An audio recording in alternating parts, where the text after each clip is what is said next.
to introduce Ross Anderson from the University of Cambridge, who's going to give our first paper. Great, thanks, Chris. So the subject I've been asked to talk on is the question of whether we can have medical privacy, cloud computing, and genomics all at the same time.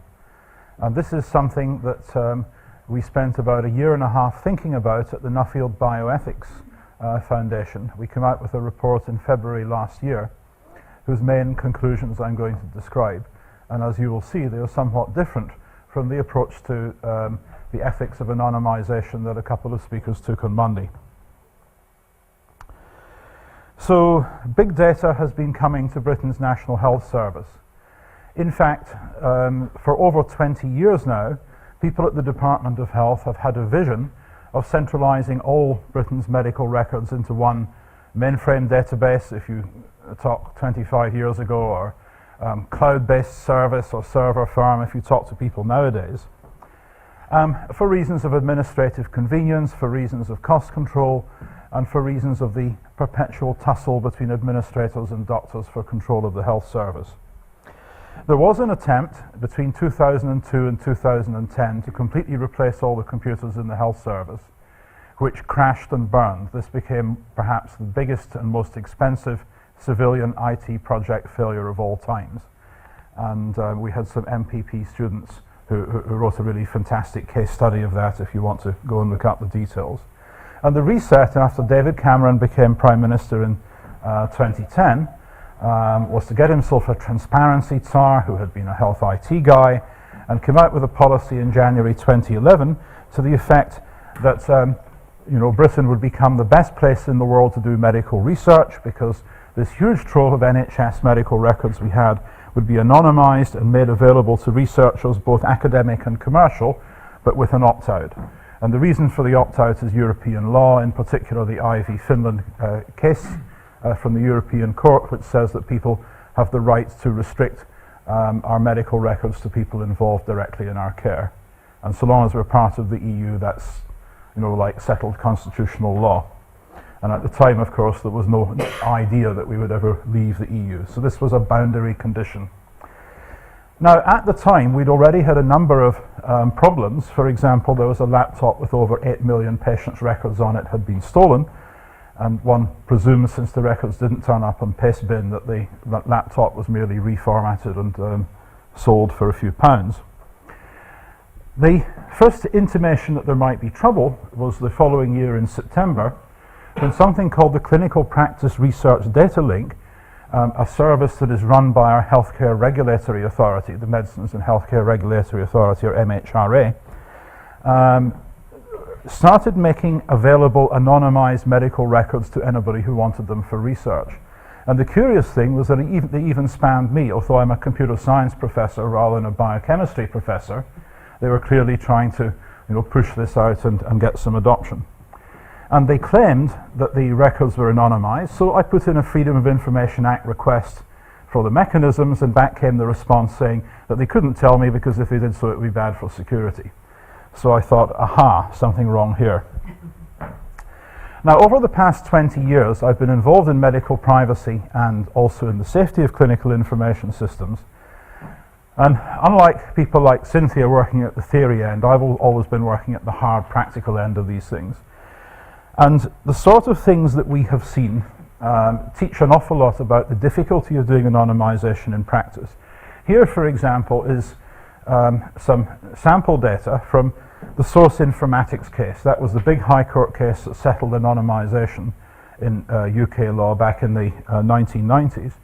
And Source Informatics was a company that collected prescription data from doctors so that they could sell it to drug companies who would use the information to decide how much commission to pay their sales representatives. So if you're Pfizer and you want to know how much commission you should pay to the lady who sells to doctors in Cambridge and tells them that they should use antidepressant A, then the idea was that they would have simply the 20 or so GPs in Cambridge with doctor pseudonyms, Doctor 1, Doctor 2, and so on. And then for each week, you would simply have the number of prescriptions written for a particular drug. Cynthia? So that effort to figure out how much should be paid in commission, was that called research? No, it wasn't. Okay. But you know, this is a commercial secondary use. But under the data protection regulation, it might be classed as research. Anyway, I was called in by the BMA to kick the tires on this, and the sort of thing we found is that the drug rep will look at this table and say, aha, Dr. 2 is obviously Cynthia Smith at the Guildhall practice because she went skiing on the third week in January. So we had to do quite a lot of stuff to this data to get it to the point that you could release this as a static data set. We had to add noise, we had to replace absolute numbers of market share, we had to do perturbations, we had to jitter the stuff backwards and forwards and so on and so forth. And this is all about contextual knowledge. What does the sales rep actually know? Another example is dynamics. The Icelandic Medical Association got us engaged with a problem caused by a firm called Decode, who had the idea that they would make available to Roche, a Swiss drug company, an anonymized medical database where your social security number would be encrypted. And researchers would be able to see this.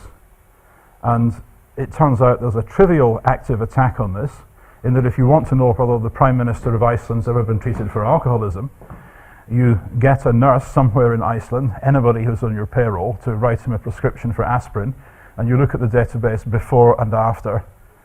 That way you get his pseudonym and you're done. Third example, Paddington rail crash. A couple of the survivors started causing trouble for the government. The government dug out their medical records and smeared them over psychiatric history. The lesson there is that even if you think you have got nothing to hide and nothing to fear, you can become a celebrity overnight, and suddenly everybody's after your stuff. And then finally, you can put all this together with social network data. And I had a research student, Kumar Sharad, who recently wrote a PhD thesis on this, on how you write classifiers to re-identify people in mobile phone, call data records, Facebook, social graphs, and so on. Putting all this stuff together, the problem becomes very much more difficult in practice than it might seem in theory from the point of view of many of the theoretical models. And then we had this care.data scandal, where Britain has something called the Hospital Episode Statistics Database, contains 1 billion records going back 15 years of basically everybody who's been treated in a hospital in England. And in 2014, we discovered that this database had been sold to something like 1,200 universities, firms, and others over the previous 2 years, and the HES ID is your postcode plus your date of birth, right? Which identifies you uniquely unless you happen to be at a big college like Trinity College, which has got, ingests about 300 18-year-olds every year. They've got ways of disambiguating that as well. So what they basically did is that for every customer, they block encrypted the HES ID using AES with a different key for each user, but not changing the keys so that different users could link up different stuff. And they said this was pseudonymized, and the Information Commissioner agreed. If you really believe that, you've been in the wrong place for some time. Trivial example is, why don't you look in the database to see who was treated for cardioversion for atrial fibrillation in Hammersmith Hospital on March the 19th, 2003. Bing, step forward, Tony Blair. The typical medical record is a linkage of some public facts and perhaps some very embarrassing facts. Again, this is about context, but context longitudinally. So, can an NHS patient opt out as Prime Minister Cameron promised? Well, the Secretary of State, Jeremy Hunt, assured us in March 2013 that existing opt-outs would be respected, and a local NGO, medconfidential.org, passed the news around, and over 1 million people in Britain opted out of sharing their records, their hospital records, for secondary uses. And on Monday this week, as I was sitting there in this room and people were talking about anonymisation and ethics and so on, the news came through that the Health Service Journal had announced that our opt-outs are not going to be respected. And if you look at our blog, lightbluetouchpaper.org, I've got links to the entire correspondence and all the rest of it. And the same Secretary of State, Jeremy Hunt, as Secretary of State in this government as he was in the previous one, says that so long as your HES ID has been encrypted with this magical AES key, your records are no longer personal data, and so he doesn't have to deliver on former Prime Minister Cameron's promise. Isn't that nice? There are things you can do about it. You can serve the Secretary of State with a Section 10 notice under the Data Protection Act, and the privacy NGOs are beginning to organize people to do that. But that's an example of how this world works in practice. When you're up against powerful vested interests, the medical research bureaucracy, the big drug companies, Secretary of State will lean over backwards, and the ICO will find that black is white so long as it doesn't annoy the minister. And of course, the chief advocate of anonymisation, anybody recognize this character? Yeah, a number of knowing smiles. This is Sir Mark Walport, the government's chief scientific advisor, who until 3 years ago was the chief executive of the Wellcome Trust, spending over £1 billion a year on medical research, and you cannot find a medical academic in Britain who will say a bad thing about Sir Mark. Marvellous to be the keeper of the funds, isn't it? Now, add DNA to this cauldron and stir 3 times, walking backwards round the cauldron at a full moon. We already had, before the last election, 100,000 genomes project to use genetic analysis in both direct care and research, which could be very interesting if you've got a relevant disease. Problem is you have to give an irrevocable consent for your data to be used for all time by anybody who wants to and who's allowed to by the operator. And unlimited research use includes research use by 23andMe, a company that our American friends here will have heard of, which was blocked by the FDA from providing clinical advice over ethical issues. And now there's talk of 50 million genomes. Amazing things you can do if you've got everybody's genome. You could immediately identify the perhaps 1% of people whose birth certificates have misattribution of paternity. That's only a very simple script. And a not much more complicated script would be to issue people with corrected birth certificates. And in fact, data protection law says that it's against the law to keep inaccurate data on people. So some zealous civil servant might decide that the law says the script must be written and the amended birth certificates must be shipped. Do it. Something wrong, surely. So, in the face of this sort of stuff, what can you do? Well, the Nuffield project is about ethics, and the point about ethics is that it has been accepted for a long time in medicine and in other fields that for many purposes the law's boundaries are way too wide. How the law basically works is that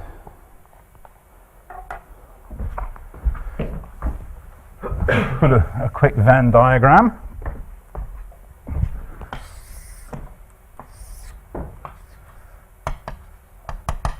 The criminal law says that if you do anything outside this boundary, then it's off to jail with you. And the civil law says that if you do anything in this boundary, you may not go to jail, but you can be sued, for example, for breach of confidence.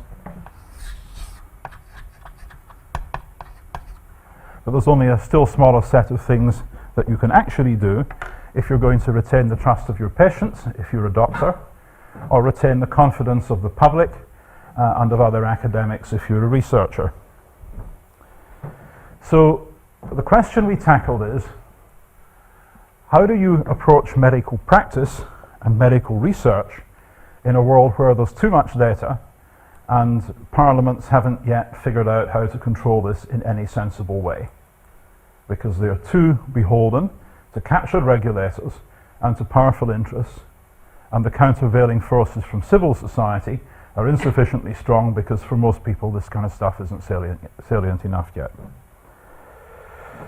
So we produced in February last year a report on the collection, linking and use of data in biomedical research and healthcare. And this was to answer the question, what happens to medical ethics in this new world we're now living in? And there was a dozen of us. I was the IT guy. There are 3 or 4 doctors, most of them involved in genetic research one way or another. We had a couple of ethicists, we had someone from the insurance industry, we had someone from big pharma, we had somebody from private healthcare, we had a philosopher from the Nuffield who acted as the... Any statisticians? We had a number of people who were involved in statistics. Not quite the same.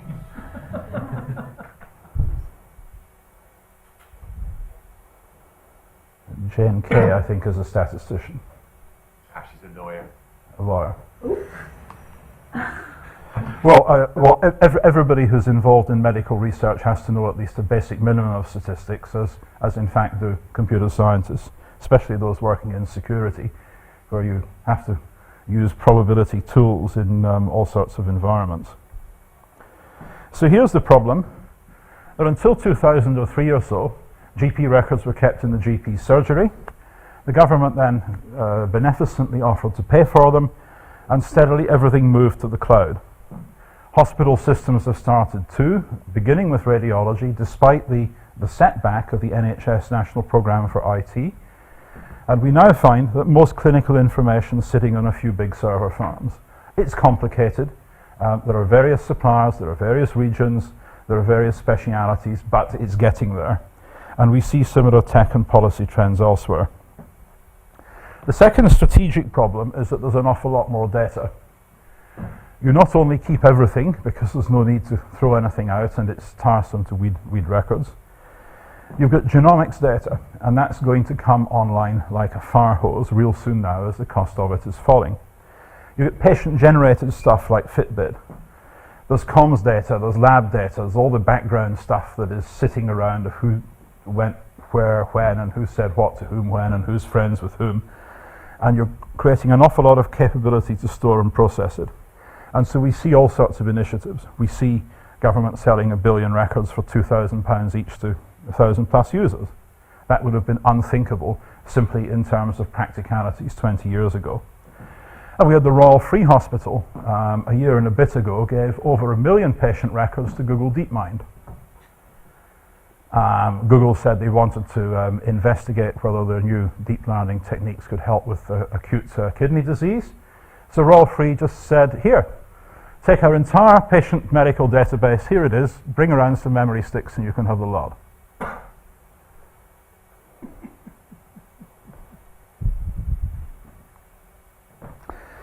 Third part of the problem. In the old days, you had a clear distinction between operational and statistical uses. So in the first, you use access controls. You say any nurse who is in Ward X can see the patient's records of any patient who's been in Ward X in the previous 30 days. And we've known for about 20 years how to implement that. The latter had inference controls. We all know that there are problems with that, but there are some things you can do that mitigate the risk. But now we see this move to personalized medicine, which breaks down the barriers. So is what DeepMind is doing direct care or research? Again, you can go and look at the available materials online, and again, the story of both the Royal Free Hospital and the Google spokesman is changing with just about every month that passes. What's probably happening is that the guys at Google think that they're doing research, they're ingesting all this stuff into a machine and trying to figure out whether they can do anything useful to help people. But it is completely outside the scope of anything that we know how to regulate. They don't appear to have got ethical approval or gone through any of the rest of the bureaucracy that you're supposed to go through to do medical research. And they say, well, this is direct care that we're also doing, so why do we have to tick all these boxes? Right? So whatever's happening, whether it's good or whether it's bad, it's escaping the frameworks that we have developed, since people started caring about medical ethics in about 1840. And then, of course, there's the fact that anonymisation itself turns out to be, in Paul Ohm's famous words, a broken promise of privacy, that policymakers put a lot of weight on, and when examined, it doesn't bear that weight. So what we have to do, we reckon, is to start off from a different perspective. Rather than just doing maths or just taking money from drug companies, you have to ask about moral values and interests. This is where the ethicists really come in. Now, the distinction between public and private has evolved over thousands and thousands of years, long before history. And people such as Jonathan Haidt, who study the emergence of moral behavior point to 5 or 6 moral categories that you can find in even some of the higher animals, such as obedience to authority, such as tit for tat in repeated prisoner's dilemma games, and so on and so forth. And of course, these are, in some sense, the foundation on which human religion, human culture, and human interactions have been built. Now, once you get into the structure above that, one finds that norms of disclosure are important for forming and maintaining and developing identity and relationships. People need some kind of control over who knows what about them and how they present themselves to the world. In medicine, consent is how patient relationships work, and this has been the case since so long as we've got records of the practice of medicine, certainly back as far back as ancient Greece.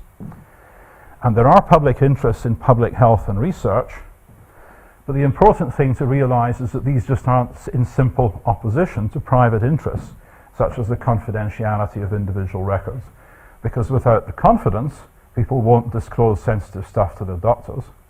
And the big study of this, if you want to see it, is the study done by the US Department of Health and Human Services in the last couple of months of the Clinton administration, when the HIPAA bill was going through and they were drafting the first set of regulations. And they went out and collected statistics on the number of people in the USA who failed to seek treatment for AIDS and other sexually transmitted infections, for cancer and for other diseases, because they were concerned about medical confidentiality, and in particular about their employers, who in America fund much of healthcare, learning that they might be, or suspected that they might be, suffering from a disease of a certain type. And the figures there are simply staggering. Hundreds of thousands of people fail to seek treatment earlier at all because of confidentiality concerns. That poses a significant public health risk, particularly when it comes to things like HIV/AIDS and other infections. Law and governance. Again, laws reflect emerging social consensus. Okay, there's a time lag, and okay, rich drug companies can really skew how stuff gets done and can get away with it for generations sometimes. But there's a number of layers here. You've got English common law duty of confidence, which goes back, to 1066 and all that. There's data protection law, which is a later creature. It's arisen largely from concerns in Germany in the 1960s about big databases run by people like banks. And then, of course, there's human rights law, ECHR and the Lisbon Treaty, which in effect goes back to the end of World War II, because it was Winston Churchill who got his Foreign Secretary Maxwell Fyfe to draw up what became the European Convention on Human Rights, to try and set some boundaries beyond which governments simply could not go. Given this framework of law, the usual take on personal information like medical information is that you either get consent or you anonymize stuff. But as we've seen, anonymization doesn't really work, except in some very specific applications, like the source informatics case, where data are fairly static and the syntax and semantics of the application are very stable and known well in advance. Consent is becoming steadily harder, because it's more and more difficult to explain to people, even if you did have time and if you did have the best will in the world, what's going to happen to stuff. Because if you're going to be ingesting data from dozens and dozens of different streams, and if you're going to be training machine learning stuff, then you as the operator of the system may simply not know what the logic is. Right? So this creates problems. Well, it takes existing problems and it makes them harder. So what should an ethical researcher do? Well, we come up with 4 principles after about a year of kicking these things backwards and forwards. And you can read in our report all the stuff that we looked at and discussed and argued. The first point is respect for persons, that the set of expectations about how data will be used in a data initiative should be grounded in the principle of respect for persons. So medical records are not like a shipload of bauxite. They are not an industrial raw material. However much industry would like to think of it in those terms, you can't do that. You have to recognize that people have got profound moral interests in controlling others' access to and disclosure of information relating to them in circumstances they regard as confidential. Now, confidentiality is not just about privacy. For example, suppose you are a pious Roman Catholic and you believe that your medical records should not be used to develop better abortifacients or better contraceptives. Then you may very well opt out of the sharing of your hospital records with third parties, not because you care about privacy, but because you care about going to heaven when you die, right? And this is a perfectly respectable moral interest which has to be respected. The second principle is human rights. The set of expectations about how data will be used in a data initiative should be determined with regard to established human rights. Why? Because this is the output of this long conversation that our societies have had over many generations and after the horrors of many wars about what things should be simply impossible for governments to do, regardless of the circumstances. Torture is unconditionally prohibited. It doesn't matter if torturing that terrorist will get the unlock code for a nuclear bomb. You can't do it. Full stop. Sometimes human rights impose costs. Get over it. That is what the business is about. And even as and when we leave the EU and the jurisdiction of the European Court, which will take a long time because there are many agreements have been made under European Court jurisdiction, including disclosure of medical records up to March 2019, which according to the day's press will still be capable of being appealed to the European Court, whether the British government likes it or not. Human rights will persist because the UK will remain a member of the Council of Europe, and ECHR will remain one of the principles that our lawmakers and public authorities have to respect. Participation. If you thought that was hard, wait till you see the next two. Participation. The set of expectations about how data will be used or reused in a data initiative and the appropriate measures and procedures for ensuring that those expectations are met should be determined with the participation of people with morally relevant interests. Now, this is not a matter of think about consent and if it's too hard, move on. If you can't get the consent of 11 million people because there's too many of them, you certainly have to go and discuss things with a decent-sized representative sample of them, and if it's that many people, then what you're doing must become public anyway. And if a substantial minority of them object to what you're doing, then that may be the killer. Your ethics committee should maybe just say, sorry, this research cannot be done. And you've got to be frank about it. Now, we know how most researchers do their public consultation. You know, it's the old Monty Python thing about the warning, beware of the leopard in the third disused toilet along, right? We have mechanisms of ethics committees where I sit in your ethics committee and you sit in my ethics committee and I bless your experiments and you bless mine. That is all unsatisfactory. You have to tell the people whose data are going to be used what you're going to do with it. And perhaps the most difficult of all from the point of view of the civil service, accounting for decisions. A data initiative should be subject to effective systems of governance and accountability that are themselves morally justified. This, guys, means security breach disclosure. If the head of your clinical school leaves a laptop on the train with the records of every one of the 11 million people in Britain who've ever had a depression for diagnosis, you've got to fess up. You've got to tell all these people, sorry, we screwed up. And that's the last thing that people seem to want to do under the current regime. We tried to find out from the Department of Health how many security breaches there had been using the population demographic statistics, population demographic service, which is the NHS's central lookup register, one that we know is commonly used by investigative journalists and others to track people down because it's got everybody's name and address, ex-directory phone number, mobile phone number, and so on and so forth. With what seemed like delight, the people at Richmond House said, we don't keep that information centrally. Yeah, I'll bet you don't. They said, you'll have to go and ask all the 400 and odd separate trusts. Yeah, hey. But if you're going to run a system that contains sensitive information on lots of people, namely how you can go and track down witnesses in witness protection schemes so that you can kill them, that's sensitive information, right?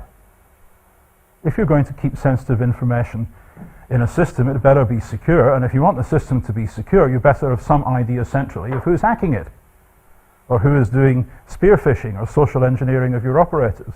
And if you're not prepared to keep that data centrally, you've got no idea what it means to do security engineering. You should not be running such a system. So accountability must include effective measures for communicating expectations and failures of governance, execution and control to people affected and to society more widely. And if ministers don't want to end up with care.data type scandals coming along every 2 or 3 years, regular or almost as regular as clockwork, then this is what's needed. So how do existing initiatives add up? There we are. Clinical practice data link, we won't say how data are anonymized, 100,000 genomes. Genetics England keep the data but allow secret uses by firms, so that doesn't work either. Scotland links local data sets using a central safe haven and has some public engagement, so they might get 4 or 5 out of 10. In the Netherlands, Guido van Noordende ran a campaign that successfully blocked plans for a central switch that would have allowed any medical practice to go and grab records from any other medical practice for convenience, and would also have let the centre do the same. And the UK anonymisation we heard on Monday says consent if you can, transparency if you can, else, kind of put together a story about what you'll tell the Guardian if you get caught. I'm sorry, but that just doesn't cut it. Okay, application to security research. This is not just about healthcare, right? The principles should be valid more widely. Now, we run something called the Cambridge Cybercrime Centre, and we keep terabytes going on petabytes of evil things on our servers. We've got spam, we've got phish, we've got malware, we've got just about every bad thing that happens online. And we data mine this. We do all sorts of stuff with it. We get it under NDA from various companies. We share it under NDA with various other researchers. And a lot of this data is slightly dirty. It contains things like IP addresses, so this will never be open data. So how do you deal with that? Well, what we've done is to test out and pilot this approach to ethics on parts of what we do, which is the device analyzer system. Device Analyzer is an app that you can download and put on your Android phone, and it basically keeps an eye on everything that's going on, looks at when you go online, how you go online, which Wi-Fi hotspots you use, which apps you run and for how long, what versions of software you've got, and this has a number of benefits. For the user, you get personal analytics like what would be the best phone plan for you. And from our point of view, it helps us to understand smartphone use, energy consumption, cybercrime, and much else. So if some new piece of Android malware comes along, we can look at our latest figures and we can say, hey, okay, so about 315 million Android phones are vulnerable to this. So it's a quite useful thing to have, which is maintained by one of my postdocs. And so what we do is all of the above. And if you go to deviceanalyzer.cl.cam.ac.uk, we have got there a website that's got all the research papers that have been written by various people using our data. Some have used sufficiently anonymized stuff that it's kind of public, and others have signed an NDA. And all the methodology, all the results and so on are there.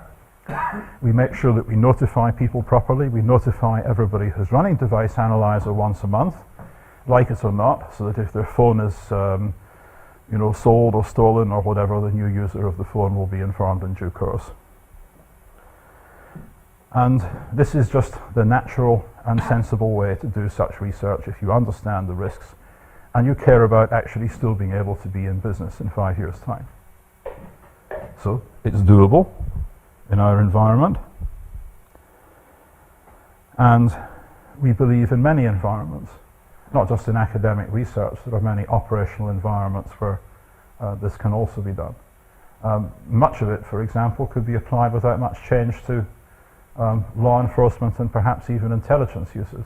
Unfortunately, that's not the culture there. People prefer to have vast powers to compel people secretly, but it needn't be the case.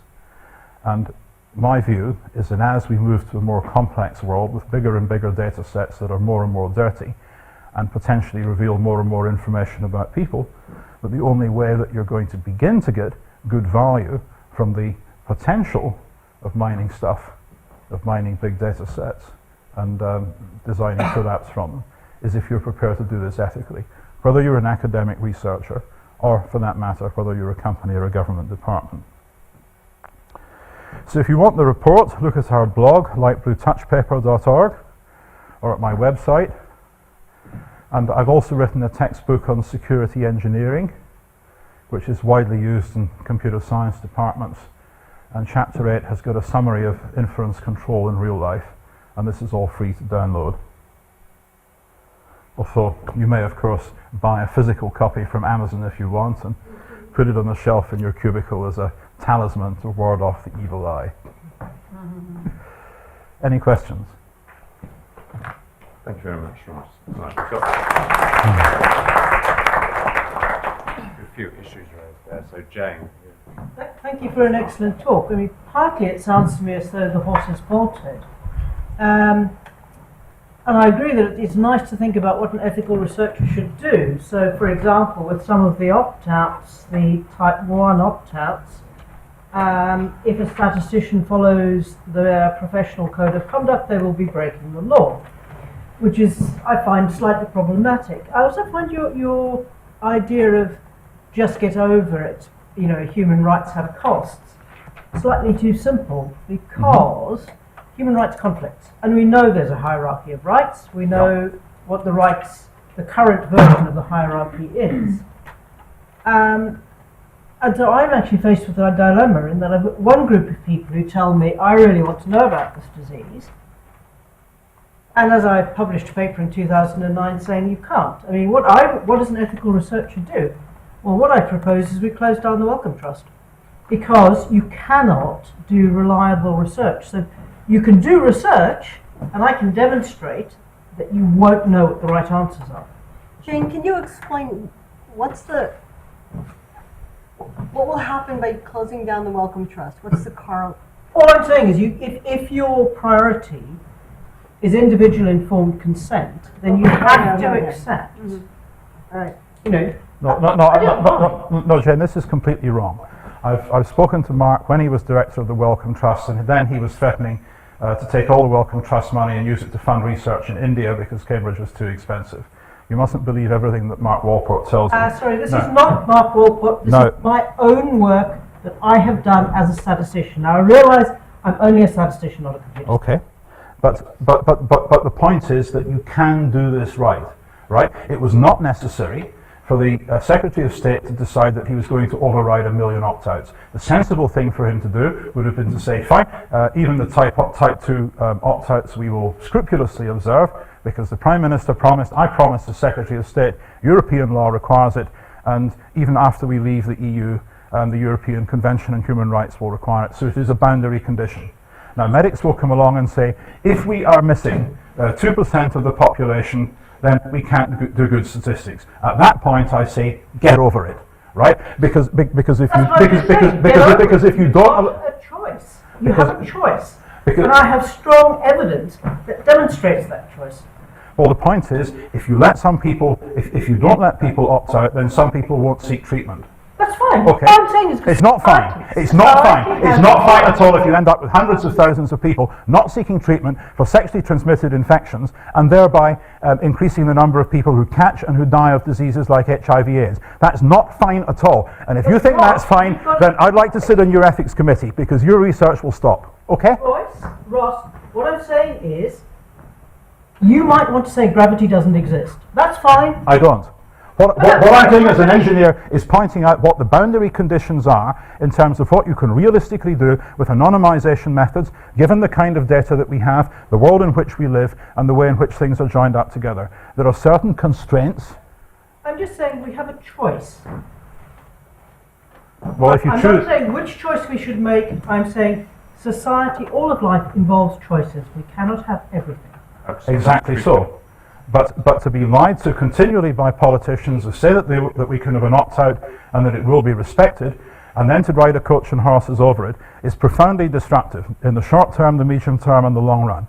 Right? Because people may end up saying, fine, I don't trust my doctor. Or they may say, fine, I don't trust all these overpaid medical professors who keep on saying that they will cure everything. But look, life expectancy in America is now falling. It's all a con. They might say. A future Trump might come along and say, forget all this research expenditure. It doesn't do Main Street any good. I agree. Okay? Let's turn to Paul. Can I ask a question that sort of follows on from that? First of all, that's a fascinating talk. I really enjoyed that. And basically, I find myself in almost complete agreement with everything you're saying, but equally, I can see why Jane is saying what she's saying. Now, that to me reflects the fact that these are actually fundamentally really, really difficult issues to grapple with. And the real question is, from my perspective, how can we as a community who can maybe see both sides of this, what is the way that we can fight against this? Because basically it's very difficult for me to see how do I stand up against the Secretary of State for Health. I mean, what can we do that realistically would have an impact? You can keep on telling the truth. That's the first duty of academics. Yeah. Now, if you want to go and make money, you go and get a job with a drug company. You get 4 times the money you'll get as a professor. Well, that's not, no. I want to know what, because I agree with you, and I want to keep saying what the truth is, but I feel I'm extremely cynical, probably not as cynical as you, but I'm extremely cynical. I suspect me constantly saying what I believe the truth to be will have not the slightest effect on anybody. So is there something that we can do more as a community where we're more powerful than individuals saying that? Well, as a community, we have got community norms that we can uphold. For example, if you sit on your local research ethics committee, as I do, you can blow the whistle if somebody goes over the line. You can say, I'm sorry, we're not going to allow that sort of thing to continue. Right? If you're a journal editor or a conference chair, you can say, now hang on a minute, let's see your ethics documentation for X. These are things, small things that you can do in real time, which add up to making a difference. Because otherwise, the people who are currently doing totally unethical research, it's important to realize they aren't being evil. They don't say, aha, let's not be Google, let's be evil today. Right? It's just that they don't know, they don't care, they haven't bothered to think about it. They think that medical records are something that a beneficent God should simply provide to them by the million without any thought about how the governance is to be worked, or who's to pay for the curation, who's to pay for the cleaning, or anything like that. But if we talk specifically about, I mean, I have to say I'm astounded by what I didn't know this about what Jeremy Hunter said. I mean, to me that just sounds so astoundingly bad that I immediately want to do something about it. But well, yeah. Well, then put a Section 10 Data Protection Act notice together and send it off to the Secretary of State, saying that the processing of your records under these circumstances causes you distress and needs to cease and desist forthwith. If 1 million people do that, he's in trouble because he can't refer that to his TAME Ethics Committee. That then becomes a legal matter which starts to engage the data protection regulation, and as will shortly come into force, and many other factors they as all well. have to be processed as physical documents as well, which makes it more interesting. Brad. So just a quick question. So if you play this out pragmatically in the current times, if you look at the way the European Medicines Agency is now pushing for the public release of information on every clinical trial that's run within Europe, do you believe that this is a problem and that they're not getting the consent of any of the trial participants for the disclosure of this information? I don't think it's a problem in the medium term, because if you're signing up people for clinical trials, you should tell them what the rules are, and you should say information X, Y, and Z about your treatment and any sequelae will be made available without your name and address, but still in a form that might conceivably be re-identified. That is the sensible thing to do, and if you're not doing it, you're not doing things right. Now, I should say at this point that the MHRA should, in my view, have a complete management change, because on the one hand, if you read Ben Goldacre, they are failing to publish the clinical study reports for large numbers of medicines which perhaps have adverse effects that would affect the commercial interests of the firms that sell them, which they should be publishing. And on the other hand, they are publishing stuff that they should not be publishing, namely the mildly de-identified records of people who have not only failed to consent to disclosure, but have actively forbidden disclosure, right? So they're doing it wrong on both counts. And then once we start talking about their role in the assessment of safety of infusion pumps, I should suspect that you go and read Harold Thimbleby's stuff at Swansea. That's also shocking. We have got, in Britain, basically a broken and totally captured healthcare regulator. That's part of the problem. And again, that's the sort of thing that we should speak about again and again and again, because if enough people speak out loud enough and long enough, then eventually it will percolate through to ministers that simply stuffing the MHRA board of directors with retired chief scientists from drug companies and medical device makers isn't the way to do regulation. So just Time is to pressing, a but little further. just- It's short. So because then what you're asking people to consent to participate in any type of medical research is you're asking for their consent for any type of information sharing, whether it be individual level or aggregate level. No, that's not what I said. Because if the rules are going to say that clinical study reports for the European Medicines Agency must be made public, then we've already had talks earlier this week about what that means, about redaction of free text, about removal of obvious identifiers and so on. Given stable rules, you simply inform your clinical study participants that this is what's going to happen to their data. So Right. notice and And- not necessarily consent. And you get them to consent to that. You don't get consent, you don't ask for consent for disclosure of their street addresses and illicit lovers. That's not relevant. But the stuff that is relevant and will be disclosed, you tell them in advance that that's what's going to happen. Why on earth shouldn't you? This is public information. Any non-fool who bothered to Google and look around a bit could find this stuff out for themselves.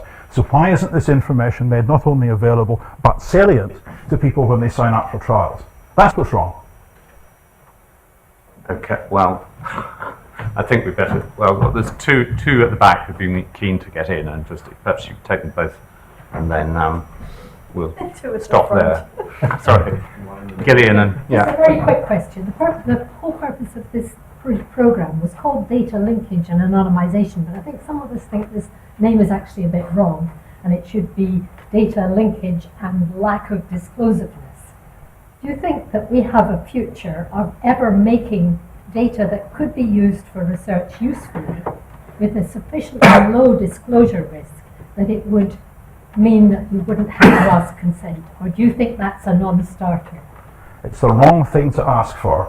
It is the magic unicorn that politicians have been believing in for the last 30 years, the last 35 years. It was about 1980 that Dorothy Denning convinced computer scientists that anonymisation was for the birds.